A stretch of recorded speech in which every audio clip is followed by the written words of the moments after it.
Thank you so much. I think we should just cancel this talk and do that dance number here. I think this song is so catchy. Good morning. As Nicola mentioned, that I actually spent a big chunk of my life helping ultra-rich people to make more money for themselves. And the second part of my professional life is now helping ultra-poor how to get them into self-sustainability. No brownie points in guessing which one is more satisfying. But I'm going to talk about scale today. And I thought that when I was at Goldman Sachs, I understood scale. But when I joined BRAC, it was a very, very different story. I had a very different take on what scale meant. So I'm going to explain scaling and why it's important through a few examples of BRAC, and maybe we can synthesize at the end of the presentation. Before that, maybe we can start with a little bit of when BRAC started about 47 years ago in Bangladesh. What was the context of Bangladesh at that time? It was extremely poor. It was the second poorest country in the world. The first one was Upper Volta, and poverty level was at 83%. 88% of our GDP was dependent on foreign grants. Literacy rate was 13%. Every household had about 7 children born. So it was within that context when BRAC started. I want to fast forward a little bit about 10 years back in the 80s, when we start looking at the education space. This is a story of a girl named Parvin. There was absolutely no reason for Parvin to go to school at that time in rural Bangladesh. There was no school within a 2 to 5 mile radius from her home. She would have to walk. The parents actually did not think it's a safe space. They didn't know what was going on in the school because they had no connection. The timing didn't work for them because on one hand, they would rather have her help them in the farming rather than go to school, which they have no idea about what they are teaching there. And even if they went to school, the classes were so big, they just couldn't connect. So there were millions of Parvins like that, right? So, and oftentimes I get into a debate with people who says that right to education is a state-sponsored duty. So we had two choices. In a sense, we could wait for the state to deliver this education that they're supposed to provide to the citizens, or we could do something to change or to help the state to do that. So we decided to do something about it. Hence the sort of 3 stages of the intervention that starting with a pilot, right? So this is where your intervention has to be very much centered around the problems and centered around the human being you're trying to address. So when we started looking at every single reason why girls like Parvin would not go to school and try to address some of those things, we started to develop the model that we have. So we looked at the access issue. So schools were too far. So we needed a school within the community where she lived. Classes schedules were inflexible. So we made the class schedule flexible. That would happen in discussion with the parents. There were no conversation, there was no connection with the parents and the school. So we made sure that there was once a month parents-teachers meeting that happened. Class size was too low, so we ensured that this class size is 1 to 30. Parents didn't feel safe sending their daughters to school. The local aunt who was sitting at home as a housewife, working after her high school graduation, we built her capacity, so she became the teacher, and the parents naturally trusted her.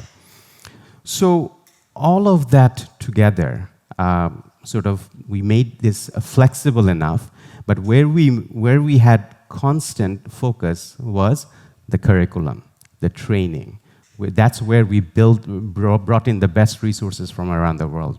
We got experts from New Zealand, from Finland, who would come and help us with the curriculum. But the challenge was then, how do we deliver this at a low-cost setting? So hence the sort of the start of the one-room, one-teacher model school that eventually became a global phenomenon. So that model was that the same teacher for the same cohort of children would work for 4 years, within a one-room school of 30 children. So, as I was saying, that the flexibility was so good that you just needed to rent a room in a community, and you surveyed the area. If you found 30 children who were out of school, there's a case for a school right there. It became so flexible that you could actually do it in a boat as well. So where there was water bodies surrounding areas where there was no school, the school came to you. And that's the idea. So we started with 22 one-room schools like that. And that was in 1985, each accommodating 30 students about from 8 to 10 years old, right? So then comes the next stage, which is, now how do you make this model perfect so that you can scale? And by making it perfect, what I mean is that you take out the fat, really look very closely in terms of what is the essential elements in the model. Essential elements that basically will give you the biggest value for buck. I was in a breakfast, they talked about this term called minimum viable product. Minimum cost, maximum output. So that's where there's the rigor that is needed. So at that time, for our annual sort of cost per child was about $15. So you really, really had to look at every single thing with the amount of rigor that you never did in the past. The delivery model, the management, the monitoring model, the school rent, the teacher salaries, the training, the recruiting, the supervision, study materials, all of it has to be looked at very closely and what worked and what didn't quite work. So we looked at whether it's the classroom, teacher, or student, each of the experiences. How would the classroom would look like?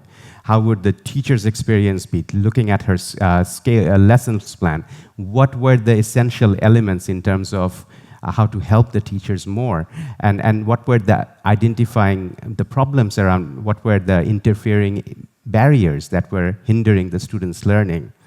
And that needed a very strong feedback loop and to be very, very self-critical along the way.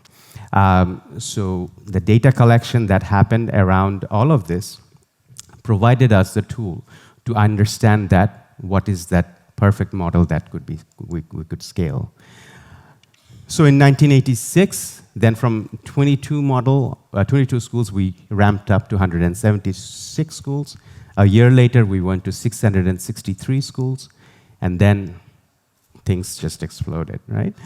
So in 1990, we had 6,003 schools running across Bangladesh. Eventually, over the years, by 2009, we were running 64,600 pre-primary and primary schools. Thank you.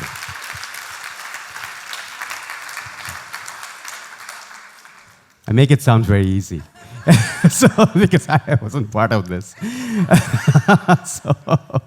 But essentially, the DNA applies in many areas. So this is the idea to show is that this is a long game. For those of you who understand cricket references, it is a 5-day test cricket. It is not a T20 match, right?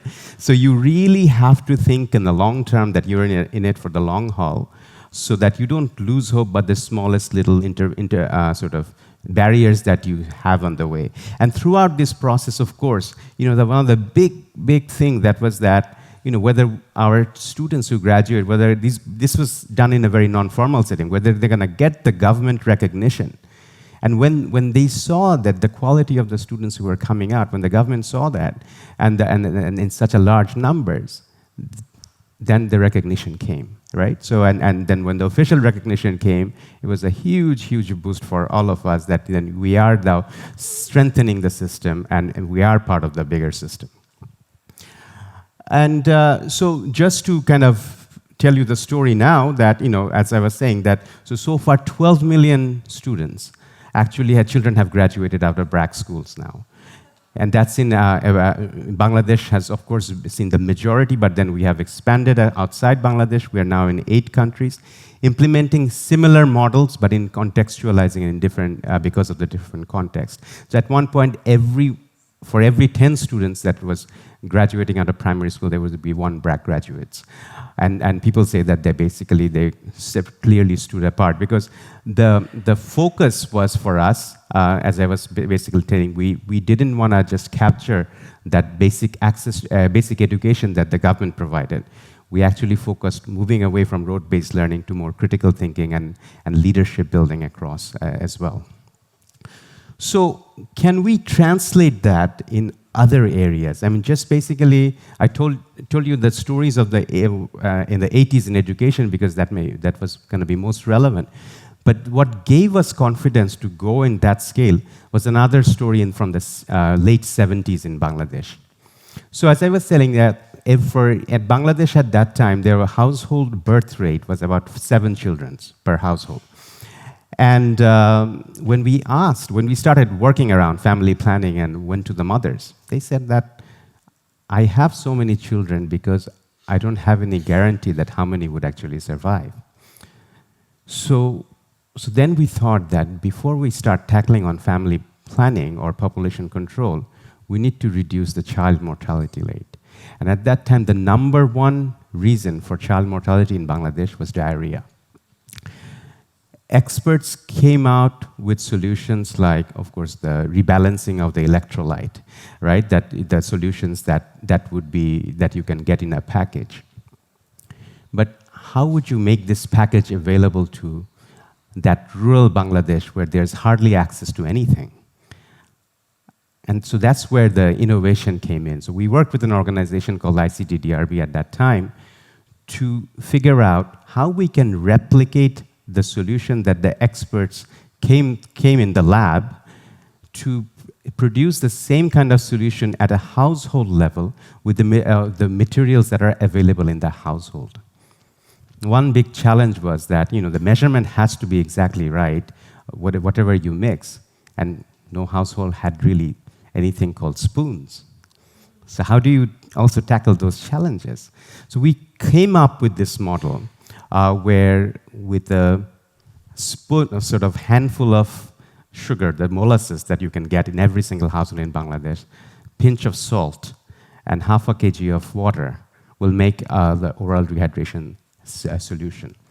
So now the challenge was we need to, one, train the mothers on how to create this solution, and number 2, we need to change their behavior so that when the child actually has diarrhea, the mother actually give this to them. So we started our process. Community health workers, community members who were trained, who went out to every household and started teaching mothers how to do this. And again, that took an iterative process of getting the monitoring right, getting the measurement, the management right. And after a while, we were fairly happy that mothers are learning how to make this solution. Then we sent a group of researchers to show that what kind of impact are we having? Is it actually changing things along the way? We were shocked by the results. Only 10% actually applied their learning in learning the solution. They knew how to make it, but they were not giving it to the children when they had diarrhea. So we sent a group of anthropologists back over there and trying to understand what is the missing ingredient, why are they not using it? The answer was very obvious, but it didn't occur at that time. It was like when the mother was actually making this solution available, because the father was negating it, because father was not part of this process. They were like, what kind of solution are you coming up with? We are supposed to not give anything when they have diarrhea. So it was a light bulb moment for us. We needed to engage the fathers in this training process. So we got that model perfected. Eventually, BRAC reached out, went to every single household in Bangladesh with an aggressive communication campaign in television and radio to teach mothers and also give those solutions to the children when they needed them. Child mortality went down dramatically after that. And also the population increase rate in Bangladesh is little over 2 now. So as you see that all these things are correlated. Similar examples are there in Afghanistan. We are going to extremely remote, very, very conservative Taliban-controlled areas and going with girls' education. It's not easy. So, but how do you kind of be culturally appropriate, work with the community, come up with the solution to convince them that this is good for them? This is another story. Last story is around the Play Lab. 2 years ago, a lot of people know that suddenly Bangladesh woke up with about 1 million refugees that came from Myanmar, Rohingya refugees, who were in our doorsteps within 4 weeks. Suddenly a huge influx of people, and 2/3 of them were women and children, right? And BRAC being the largest organization in Bangladesh, we had to do something. So we went out with all our might and resources to help these refugees. And one thing that we started over there, that at that time, the early childhood development model that we worked on in Bangladesh was already operational. So we thought that because there were so many children, we would start our play labs, as we know it, in those areas as well. But these children were extremely traumatized. They just came out running with nothing with them, seeing their loved ones getting shot at and all that. So we introduced the concept of having a para-counselor in each of these play labs who's going to work with them and in trauma counseling. So we called it the play to learn and play to heal. Hence the concept of Humanitarian Play Lab that has been rolled out across the largest refugee camp in the world right now in Bangladesh.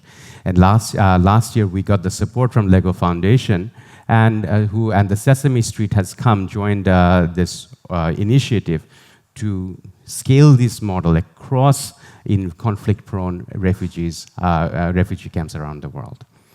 So these are just these stories, but it's essentially what is the common thread along this line, right?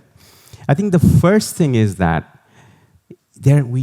when we have to be very pragmatic about what solution works. Essentially, my advice is that don't get bogged down by the standards or the solutions that have been prescribed or given to you. Really, if you're human-centered, if you're problem-centered, your solution will be pragmatic and workable. So, and which brings me to the second one is around keeping things simple, right? As if you want to scale, your solution has to be simple. And that's the hardest bit, because simplifying things is not easy. But if you can, you need to be bold enough to stand up for your solution, because there will be criticisms along the way, because you're not meeting standards. When we started the World Health Solutions, all the experts said, this is not going to work, you're going to kill the babies. But this is not following international standards. But we showed it, we did it. So you had to stand on your feet and be confident and be bold enough to say that this is going to work and keep things simple. Third one is around embracing failures. I know it's a cliche now, but our learning has been that the fact that we are a learning organization, we are extremely self-critical. And that is not easy. That's basically really breaking apart every single thing that we do and starting to evaluate them and not be afraid to admit failure. When we heard about that 10% rate, people were devastated that all this hard work went for nothing. But there were that honesty and the rigor to admit and then sort of tweak the model along the way. Third, the last three are very much related, and these are around how do you sort of come up with a solution where you're actually working with the community. And that's not only they need to be very much part of this design. This whole iteration process I was mentioning has been very much driven by the working with the community. And the fifth one is, of course, community then feels that they own this, they have a stake in this solution. So we have built latrines in half of Bangladesh, but then who maintains these latrines. We created these committees which became responsible to maintain this as they go along. So they became very much part of the process from the beginning. Then they knew that they had a stake in this. And then the last one is that as you go along, you actually help build the capacity of the community members as well.